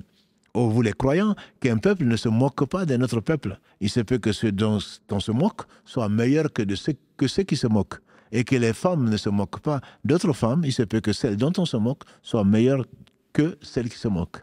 Donc que l'on se concentre sur soi et que l'on pleure sur ce péché, que l'on demande pardon à Allah subhanahu wa ta'ala, et les péchés, Allah seul en sait le nombre, puisqu'il dit, entre autres versets 45 de la sourate 35, frère, si Allah s'en prenait aux gens pour ceux qu'ils ont fait, il n'aurait pas laissé sur la terre un seul être vivant. Nous sommes tous des pécheurs. Nous sommes tous injustes vis-à-vis de nous-mêmes, alors qu'on se concentre sur nos propres défauts et qu'on essaye de les corriger grâce à Allah, plutôt que de passer son temps à répéter ce que les autres disent, à les fréquenter. Et comme l'a dit sallallahu alayhi wa sallam, la bonne fréquentation et la mauvaise, il a donné le meilleur exemple qui soit, si tu veux vraiment t'éloigner des problèmes. Et qu'Allah nous a éloignés. Allô, oui. Allô. Allô. Oui, allô. Oui. Allô. Allô, oui. Salam alaikum. Wa alaikum salam wa rahmatullah. Barakallahu fik, déjà merci d'avoir répondu. Allah Alors moi j'ai une question qui est un peu globale et qui touche notamment la communauté en France. Oui. Comment on peut expliquer le fait que malheureusement la délinquance touche énormément nos quartiers, alors que si les choses se passeraient comme elles devraient se passer, Allahu A'lam, mais l'islam étant tellement ancré justement dans ces quartiers, ça devrait être justement des zones de sécurité, des zones de paix, des zones où on sent vraiment l'impact de l'islam comme l'a apporté le prophète Mohammed sallallahu alayhi wa sallam. Donc, ouais, moi j'aimerais ça. Enfin, c'est une question que je me pose assez souvent. Comment se fait-il que ce sont des zones, de délinquance, de guerre, où il y a des meurtres, de la jalousie, de la rivalité, de tant de violence? C'est une bonne question, mon frère. Je n'ai pas de réponse. Comment se fait-il sinon qu'on est loin de l'islam? Ça, c'est certain. Dieu dit vrai, sa religion est parfaite. Et on a vu les meilleurs avoir le meilleur comportement. On sait que l'Indonésie, entre autres, qui est le pays musulman le plus peuplé, 300 millions de musulmans, et on dit qu'il n'y a même pas eu de guerre, que c'est juste au travers du comportement des musulmans, des commerçants musulmans, que les gens sont devenus musulmans. Donc si nos quartiers sont ceux qui sont, effectivement, c'est une honte pour nous, et ça veut dire qu'on est loin de l'islam. Et ce que je disais il n'y a pas si longtemps que ça, l'ennemi pour moi de l'islam, les ennemis, on cherche les ennemis à gauche, à droite, le pire ennemi pour moi de l'islam en France ou en Europe, je pense que ce sont les musulmans eux-mêmes, c'est l'ignorance. On ne connaît pas son islam et surtout on ne craint pas Allah, on ne craint pas sa rencontre au jour du jugement dernier. Donc je pense que c'est ce qui explique en partie en tout cas que nos quartiers sont déshérités, que les quartiers, les gens s'en vont, et y compris les musulmans qui fuient les propres quartiers où nous vivons. Ensuite, il est clair qu'on a abandonné un principe fondamental qui est le principe même de ce sur quoi Allah a choisi cette communauté. Verset 110 de la sourate 3, Kuntum khayra ummatin ukhriyat linas, vous êtes la meilleure communauté suscitée pour les gens. Pourquoi dit Allah, Ta'muruna bil ma'ruf wa tanhauna 'anil munkar wa tu'minuna billah. Vous ordonnez le bien, vous interdisez le mal et vous croyez en Allah. Et donc, c'est la base même de la société, dans nos quartiers, dans la famille, partout. Si on voit le mal et qu'on ne le change pas, ne serait-ce que par la main, si on peut, mais on n'est pas la police, on n'est pas l'État, au moins par la langue, on accepte des produits venant de drogue ou je ne sais quoi d'autre, on les accepte, on sait très bien que la personne ne travaille pas, on sait très bien que c'est du haram, on l'accepte quand même, et les gens envient ou même encouragent ces gens qui viennent avec des voitures ou je ne sais quoi d'autre, avec des biens, on sait très bien d'où ça vient, ne serait-ce que le cœur, si on accepte ces choses-là, forcément, Allah dit dans la sourate 5, Lu'ina alladhina kafaru min banu Israël. Les gens, les mécréants parmi les fils d'Israël, Dieu les a maudits par la bouche de David et la bouche de Jésus. Pourquoi? Parce qu'ils voyaient le mal et ils ne le changeaient pas. Donc, pour moi, avant tout, nous sommes responsables, bien sûr, de cela. Chacun a sa responsabilité. On n'est peut-être pas les seuls responsables, mais c'est vraiment parce qu'on ne change plus rien. On n'éduque pas nos enfants, en tout cas sur la droite voie. Et quand on voit des choses, on est assez complaisant avec le mal. Finalement, on l'accepte, mais qu'est-ce que tu veux? Il y a du chômage, il faut bien qu'ils vivent. Donc, voilà. Oui. Ça, je pense qu'on est tous responsables, entre guillemets. Le meilleur d'entre nous, c'est celui au moins qui n'accepte pas. J'espère que nous en faisons partie, toi comme moi et d'autres, qu'au moins on n'accepte pas le mal.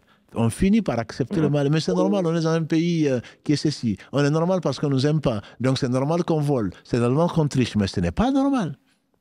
Il ne faut pas accepter. Voilà, on va voir des gens qui vont faire la hijra, je suis désolé, et qui vont dire c'est normal que l'on trafique avec la CAF. C'est normal que l'on fasse ceci avec Pôle emploi. Non, ce n'est pas normal. On ne doit pas accepter ça. Celui qui accepte ça, il est en train de manger du haram. Voilà. Donc, on ne doit pas l'accepter et encore moins le faire. Ça, c'est mon opinion dessus et je ne crains pas d'être démenti, même si je sais que ça ne fait pas l'unanimité. C'est les gens qui font ça. D'accord. Ok. Barakallah pour la question. Désolé pour... Non, c'est plutôt moi qui suis désolé de m'emporter sur les questions aussi sensibles, parce qu'on le vit tous les jours, c'est que la réputation, l'image même de l'islam est ternie à cause de ces agissements-là. Et donc, on est tous responsables devant Dieu de ce que l'on fera, de ce qu'il a envoyé. Ok, ça marche. Barakallah. Allah yabarfika. Que dit Allah des parents qui traitent mal leurs enfants? Bien sûr, la question, je la lis juste pour dire qu'elle a été posée. C'est évident que toute injustice, on a dit, encore plus, ne fait pas partie de nous. Celui qui ne s'occupe pas ou qui maltraite nos enfants ou qui ne respecte pas nos vieillards. Bien entendu qu'on n'a pas à maltraiter même un animal. Une femme est en enfer à cause d'une chatte.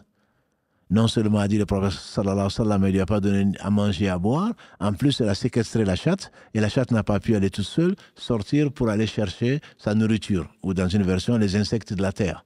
Voilà. Si cette dame est en enfer à cause de ça, et que dire alors d'un père indigne, ou d'une mère indigne, qui va se mettre à persécuter ou à maltraiter ses enfants. Bien entendu que ce n'est pas permis dans l'islam, il n'y a pas à discuter sur ce point. Allô, oui. Voilà. Si vous pouvez éloigner, s'il vous plaît. Allô, éloignez, s'il vous plaît, l'appareil d'enregistrement que vous utilisez. Salam alaikum. Alayka salam wa rahmatullah. En fait, ma question était que mon prof de droit, il m'avait posé cette question vu que lui, il est chrétien et que nous, on est des musulmans. Oui. Et la question était quand deux couples qui se marient, et ça fait plus de 20, 25 ans, ils sont en mariage, tout ça. Et il y a des enfants, ils ont des enfants, et que la femme s'est convertie en islam. La femme, elle a essayé de se convertir en islam. Plus elle s'est convertie en islam. Oui. Du coup, la femme, elle doit faire quoi? Elle doit rester avec l'homme ou elle doit quitter ou elle doit faire comment? Mais elle fait ce qu'elle veut, la femme.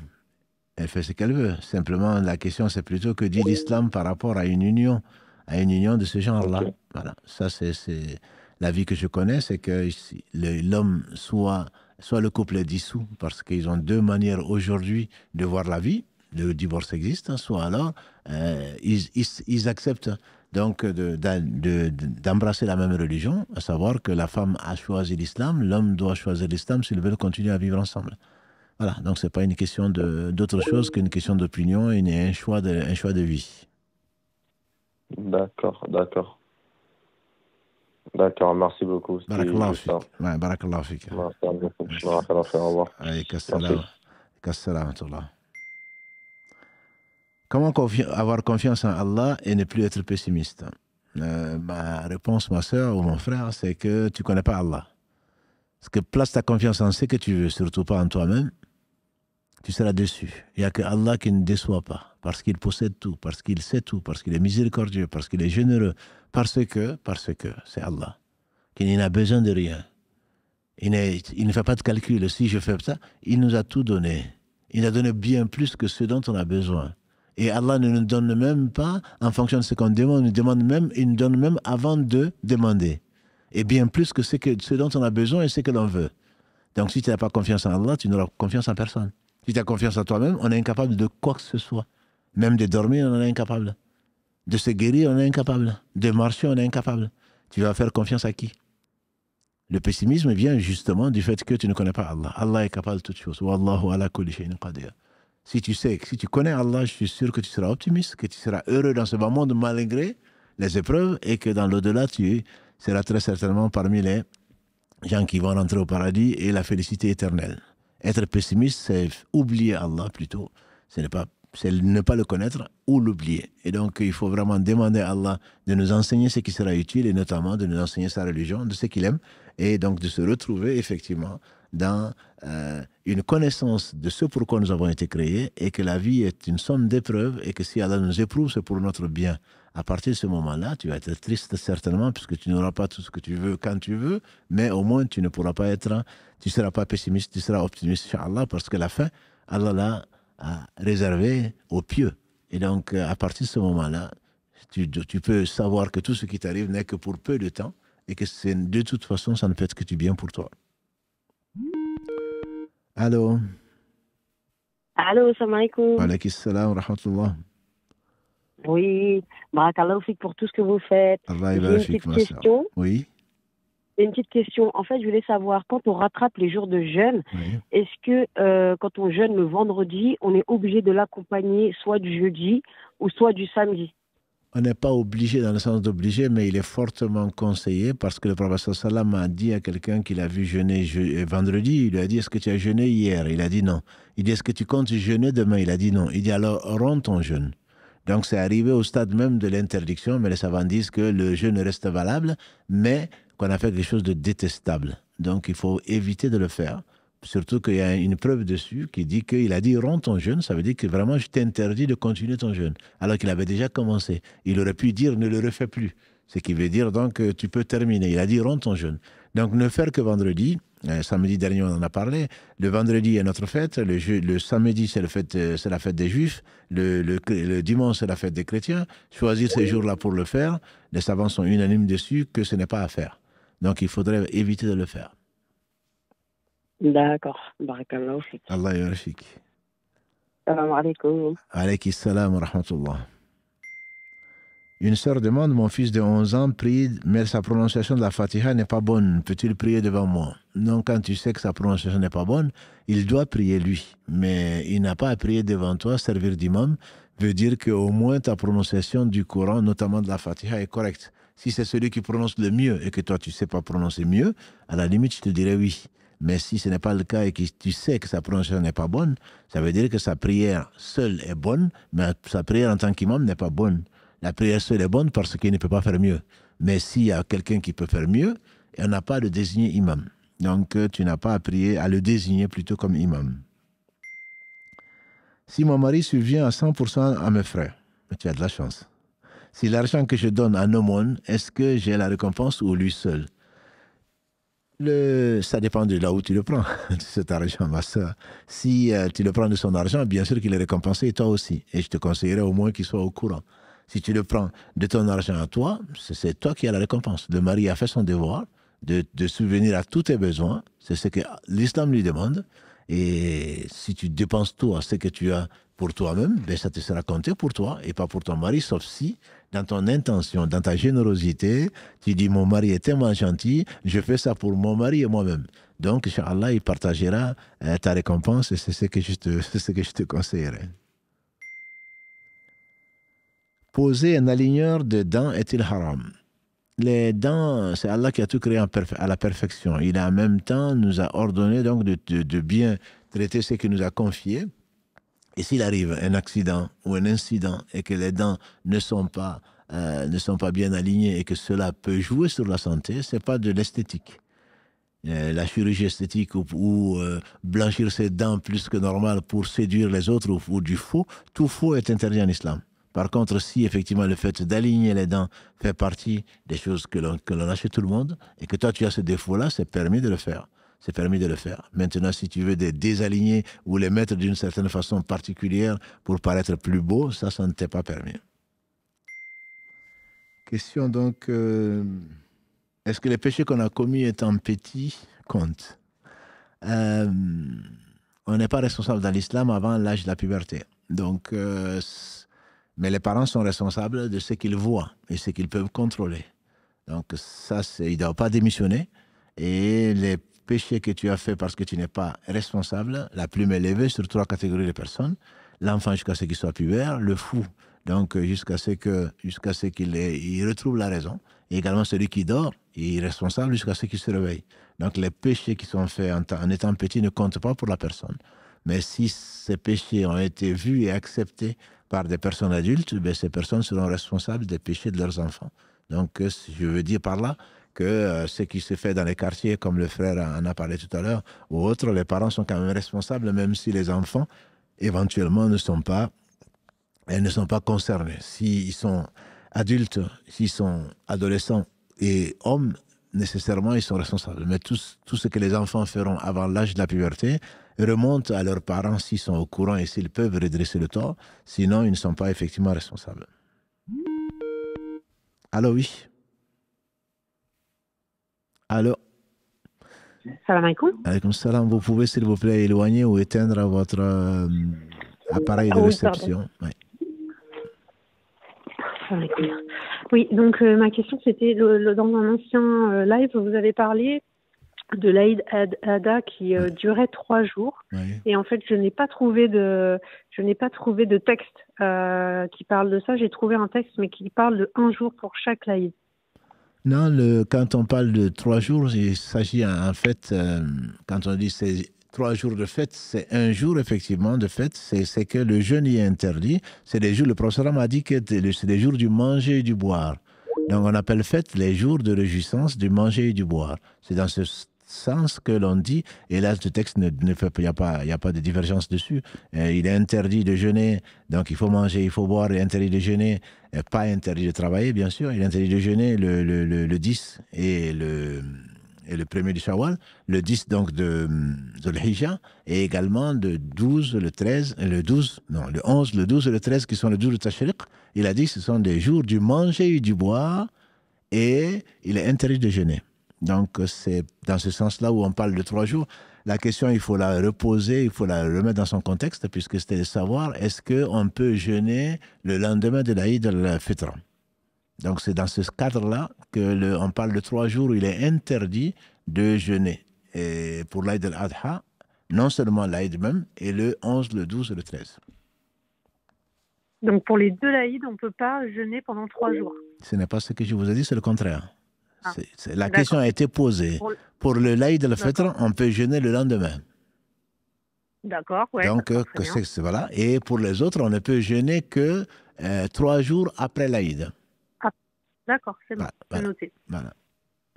Barakallahu fik. Allah yabarik. Je cherche à savoir si le viager est autorisé en islam. Mais le viager, c'est, pour ceux qui ne savent pas, donc c'est le fait d'acquérir un bien à la mort de quelqu'un. À la mort de quelqu'un, c'est-à-dire que la personne continue à vivre et on achète donc ce bien. Une fois que la personne meurt, le bien nous est transféré ou nous appartient en propre. Le viager n'est pas permis dans l'islam. Le viager n'est pas permis parce que c'est un jeu de hasard. Il est assimilé au jeu de hasard. La personne peut vivre 10 ans après ou 100 ans après et on peut mourir avant la personne. Donc ça, c'est du jeu de hasard. Le viager n'est pas permis. On achète un bien et on peut permettre à la personne d'y vivre tant qu'elle est vivante, mais le bien nous appartient. Mais pas, j'acquérirai le bien quand la personne va mourir. Ça, ce n'est pas permis. Ça, c'est un jeu de hasard. Ensuite, la question qui suit, doit-on refaire les ablutions après avoir changé la couche d'un enfant? C'est une bonne question qui se pose souvent. En réalité, il est connu du hadith que celui qui touche son sexe avec la paume de sa main, celui-là doit avec la paume directement, donc sans écran ni intermédiaire, doit refaire ses ablutions. À partir de là, certains savants, et c'est l'avis le plus sûr, je ne dis pas le plus fort, c'est l'avis le plus sûr comme compréhension, c'est que puisqu'on va changer, si c'est au travers de ce que tu vas utiliser pour nettoyer l'enfant, etc., et que c'est à travers du coton ou à travers d'autres choses, il n'y a pas de problème. Mais si ta main touche le sexe de l'enfant, le hadith est en général, certains savants, et c'est l'avis le plus sûr, je dirais, c'est de refaire les ablutions. Après, bon, on peut dire que non, le prophète voulait dire. Mais comme est-ce qu'il sait qu'il voulait dire, je n'en suis pas sûr. Donc, je préfère refaire les ablutions, mais ça ne veut pas dire qu'on est obligé de le faire. Mais l'avis le plus sûr, c'est de le refaire, puisque c'est celui qui touche avec la paume de sa main, en tout cas, le sexe, son propre sexe, là, il n'y a pas de discussion dessus. Le sexe en général, donc, doit refaire les ablutions. Il n'a plus de ablutions. Par conséquent, le mieux, en tout cas pour sortir les divergences, c'est très certainement de refaire les ablutions. Au moins, dans sa prière, on sera sûr qu'on a les ablutions, puisque sans ablution, la prière n'est pas valable. Allô? Allô, salam alaikum. Wa alaykum salam wa rahmatullah. Oui, en fait, j'avais une petite question. En fait, là, je sais pas comment expliquer, mais j'en veux beaucoup à mes parents et je leur souhaite énormément de mal parce que à cause de eux, enfin, mon frère, il a abusé de moi et je sais pas quelle position avoir ou même, enfin, si c'est vraiment une épreuve, enfin, je sais pas. Tout est épreuve, ma soeur, qu'Allah t'apaise parce que le mal que tu leur souhaites, je peux le comprendre, mais ça vient de Satan. Ça vient de Satan, ils n'ont pas, et ce qu'ils ont fait, c'est une injustice innommable. Innommable, c'est une injustice, c'est une cruauté, je ne sais pas ce que c'est.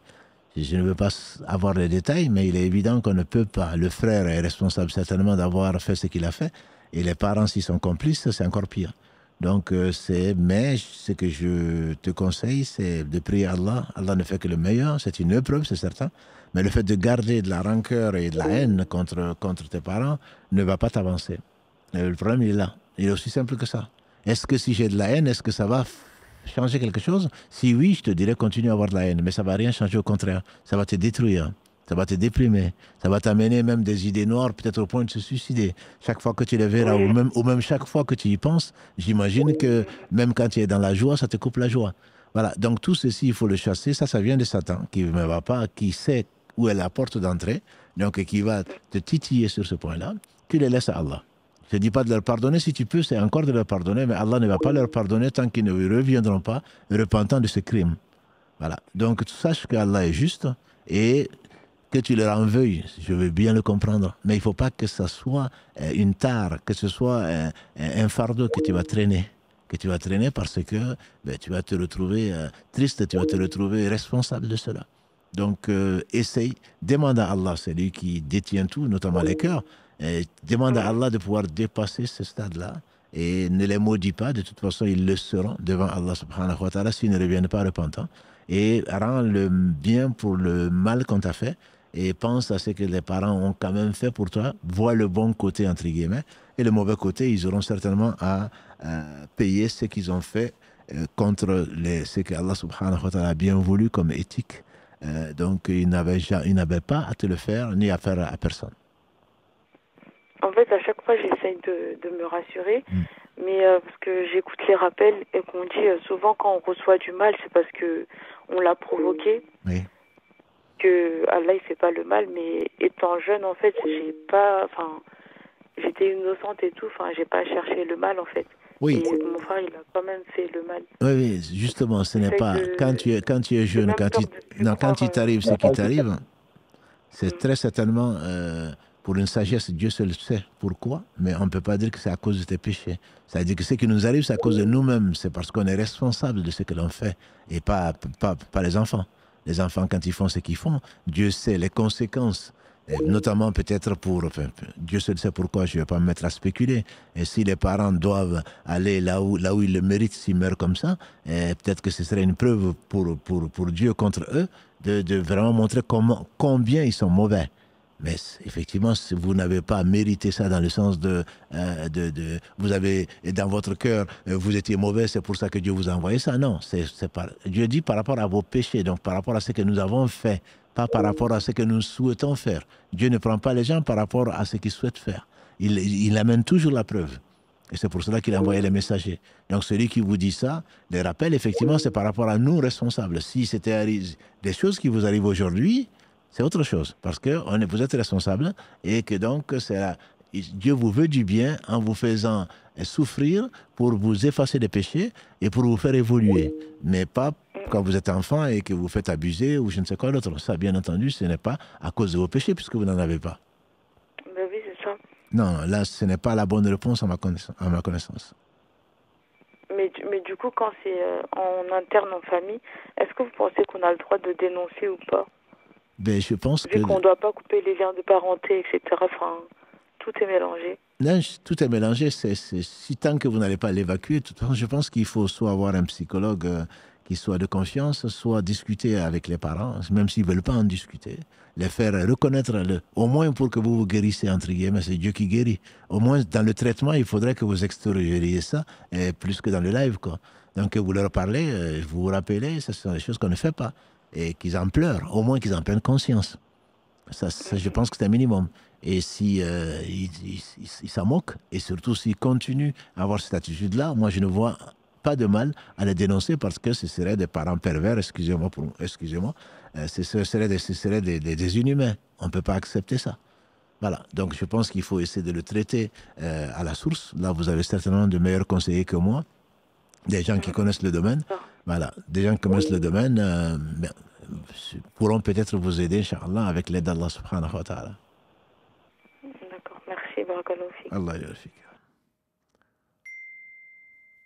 Est-il normal de se sentir déprimé après l'arrêt du Ramadan? Disons, c'est un sentiment que déprimé, c'est un gros mot, je dirais, un bien grand mot plutôt. Déprimé, qu'on se sente pas bien parce qu'on avait l'habitude de prier la nuit, l'habitude de jeûner, faire beaucoup de bien, et qu'on se sente quelque part frustré et qu'on se sente paresseux, oui, c'est naturel. C'est après chaque, il y a toujours le coup de mou, entre guillemets. Il y a toujours le coup de mou, mais à ce moment-là, c'est toujours par rapport à ce qu'on a fait, et ça, c'est naturel. Après, il faudrait se ressaisir et justement prendre, comme on a vu samedi dernier, prendre ce que l'on peut faire régulièrement et revenir, donc demander à Allah subhanahu wa ta'ala de reprendre la forme et d'arriver donc à une situation qui puisse nous permettre de mieux nous comporter et de mieux se sentir. Ça, c'est possible. Allô, oui. Allô. Allô. Oui, vous m'entendez? Oui, je vous entends. Salam alaikum, Cheikh. Barakallahu fik pour toute votre science que vous nous partagez. C'est un plaisir de vous entendre à chaque fois que Dieu vous augmente votre science, Inch'Allah. Barakallahu fik, toi aussi. J'avais juste une question. Je sais pas trop si c'est en lien avec le live du jour, parce qu'en fait, j'ai même fait l'islam au quotidien, parce que je suis arrivé un petit peu en retard. Moi, c'est pour savoir, en fait, j'habite avec mon père. Oui. Et ma belle-mère, parce qu'on a perdu ma mère quand j'étais jeune, et il a remarié mon père et il est à la retraite, et moi je travaille du coup, et j'ai mon salaire qui tombe tous les mois, et mon père, donc il est à la retraite, c'est lui qui paye quasiment tout à la maison, c'est lui qui paye le loyer, c'est lui qui paye les cours, c'est lui qui paye les factures, etc. Et je voudrais savoir, est-ce que c'est déconseillé, parce que j'ai l'impression que je participe pas assez en fait à la maison. Je vais bientôt me marier en fait, donc je vais bientôt quitter le domicile familial. Est-ce que je me dois de payer avec lui, sachant qu'il n'a pas besoin, il a déjà de l'argent de côté, etc. Mais est-ce que je commets un péché si je reste ici chez lui, sachant que je suis nourri, logé, blanchi, j'ai 27 ans, et en gros que je participe pas avec lui? Non, ce n'est pas un péché, mais ce n'est pas quelque chose qui est recommandé. Je pense que le fait que tu y sois avec lui, c'est très bien, que tu le puisses l'aider, ne serait-ce que moralement. Je pense qu'il ne faudrait pas que tu sois une charge de tout point de vue. Ni que tu le gênes dans son mode de vie, ni que tu sois profiteur. Voilà. Maintenant que tu travailles, etc., je te proposerais au moins de lui proposer de partager les charges. De lui proposer de partager les charges. Et donc, à ce moment-là, tu pourras au moins le proposer. Il comprendra qu'il a un fils, il en sera très fier.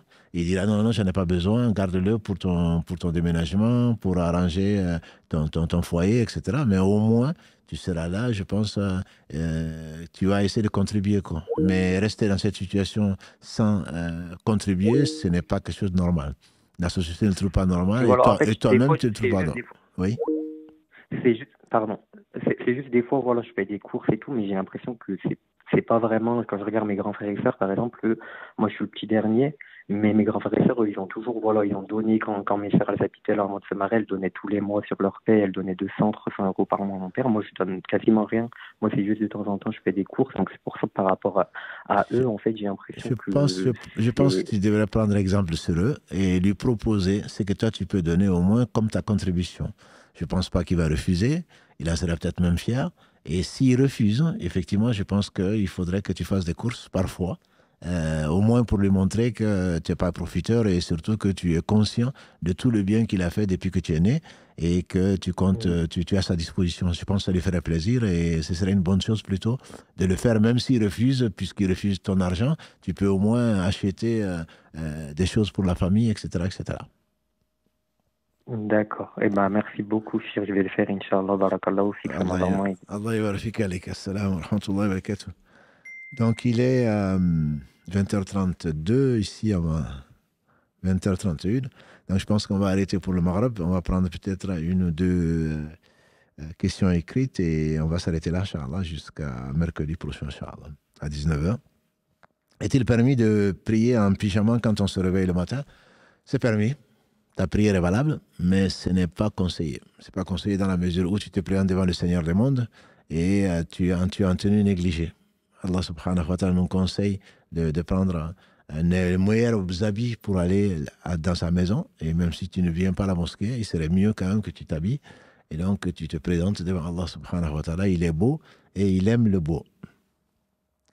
Ensuite, parler de ces problèmes et demander un avis, est-il la calomnie? Tu veux dire la médisance?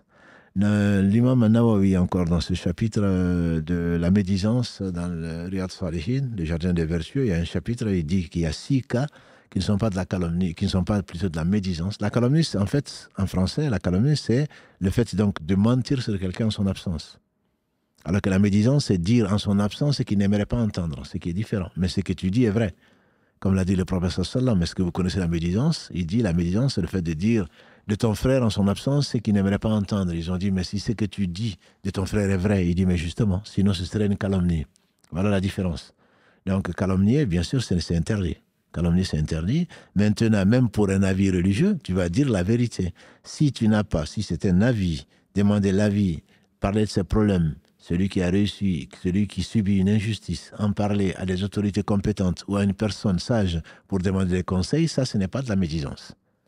Ce n'est pas de la médisance, mais ce qui est conseillé, c'est de rester assez général, sauf s'il faut vraiment des précisions, comme cette sœur qui dit que ses parents ont aidé son frère pour d'abuser d'elle.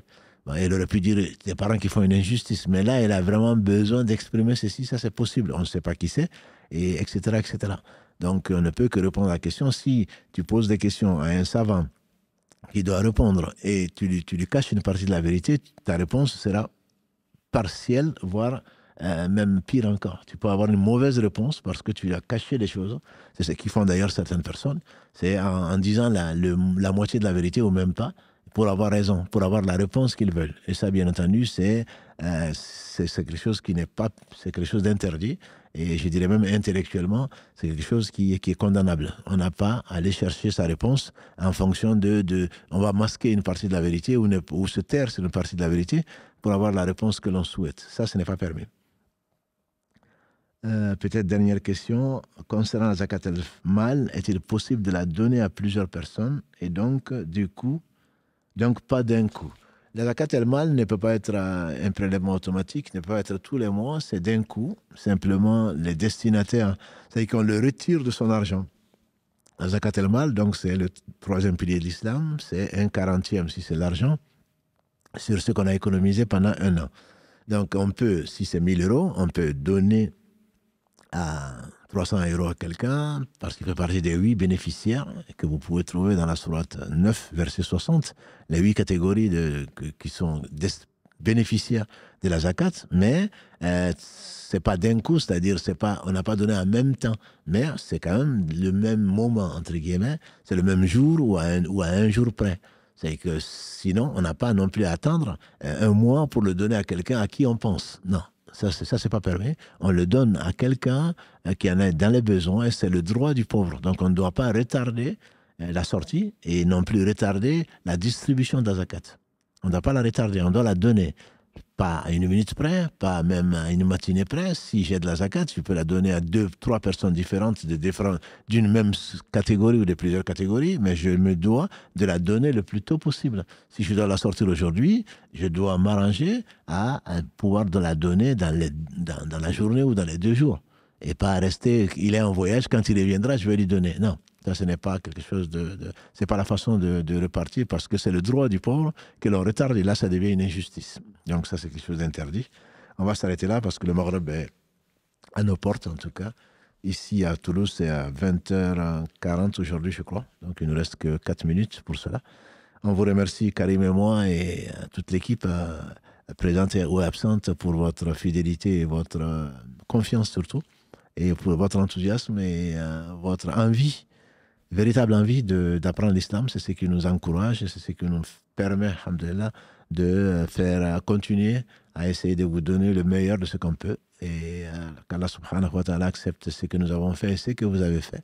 Ne nous oubliez pas dans vos invocations, et qu'Allah subhanahu wa ta'ala bénisse donc Mohammed, sa famille, ses compagnons, tous ceux qui les auront suivis dans le droit chemin, celui par qui Allah donc a apporté cette belle religion et parfaite religion, et pour l'humanité entière, et qui permettra une vie dans ce bas monde heureuse avant la félicité dans l'au-delà.